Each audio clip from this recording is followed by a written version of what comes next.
The Church of Scientology is shrouded in secrecy and suspicion, and their latest move at the Australian headquarters has residents fuming. Locals say they're now blocked from accessing public land, with the property looking less like a church and more like Fort Knox.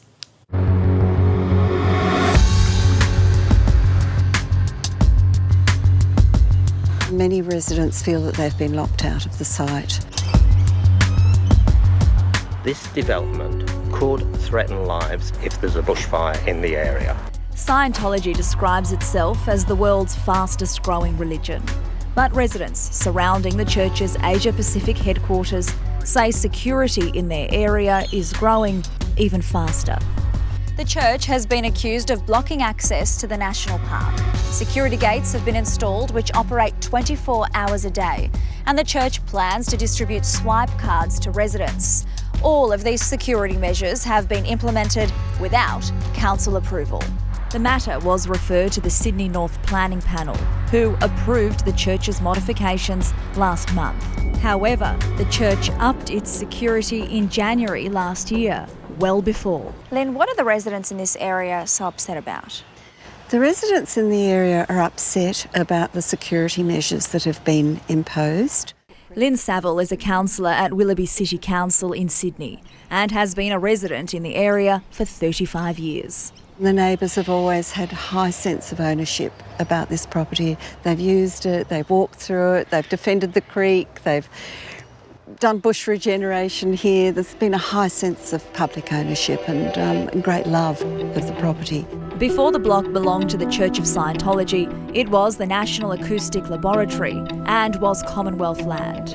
Walking trails connect the church's site to the adjoining Lane Cove National Park and Blue Gum Reserve, and members of the public have always had access. The people around here have been very confused and outraged, really. And I think it's very unfortunate that the church are now trying to change, which were very reasonable conditions of consent and to which they agreed at the time. So just to clarify, the residents in this area are not upset that the church is here. No. They are upset about the security measures that the church has put in place. That's right, exactly right. The Church of Scientology purchased the land in 2014. On the agreement, the church would continue to allow public access and connect where possible with bushland trails. The church's application to modify their development application was submitted in June 2019. Council initially recommended refusal on the basis that restricting access to bushland trails would create a gated community and that it would allow card-only access to a limited number of people. The path that comes up from the national park through the bottom of the Scientology Centre, if there is a fire coming up the hill, that could move very, very quickly. Tony Buttress is president of the Friends of Lane Cove National Park. If there's any delay, if there's anybody there, whether it's a firefighter or a member of the public, there and they're delayed at the gate because it won't open or can't be opened, that could be crucial. They could lose their lives. The area of the property is 35,000 square metres and fits 460 people inside.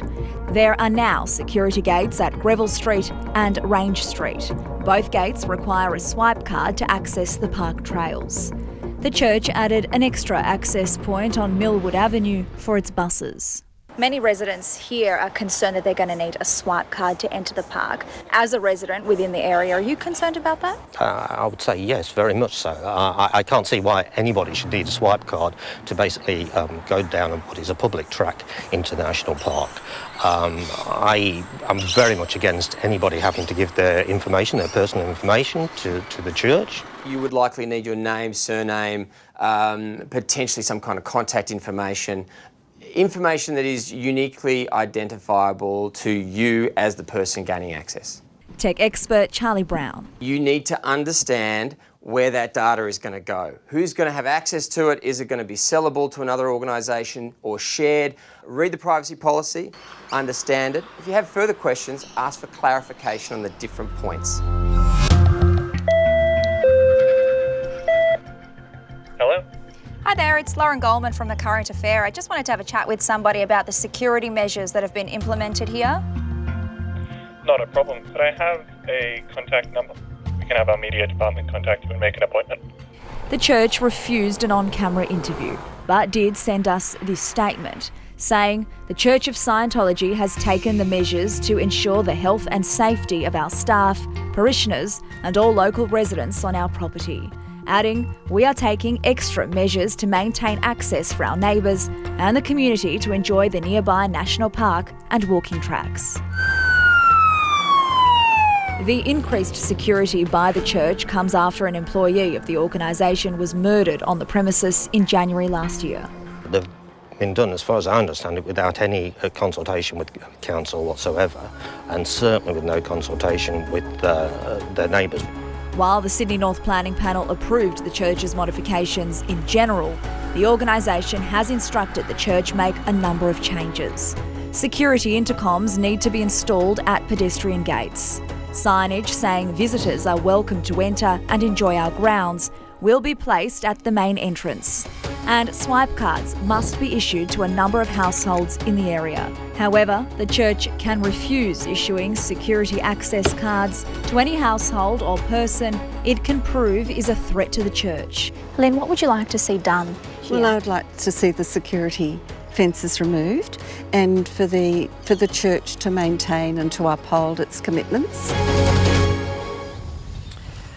The Sydney North Planning Panel expect the church to implement the changes early this year. A full statement from the Church of Scientology is on our website.